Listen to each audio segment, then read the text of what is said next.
Pagkagising sa umaga, bago gumawa ng anumang gawain, manalangin tayo. Salamat po sa magdamag na pag-iingat mo sa amin.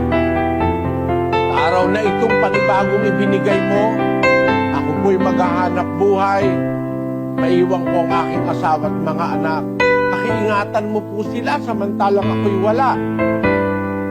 Iligtas mo kami sa lahat ng kapahamakan, sa mga taong masasama at sa mabibigat na karamdaman.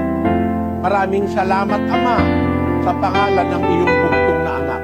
Mga simpleng panalangin ng pagtatagubilin at pagtitiwala sa Diyos, malaki po ang magagawa nito sa atin. Yung pananalangin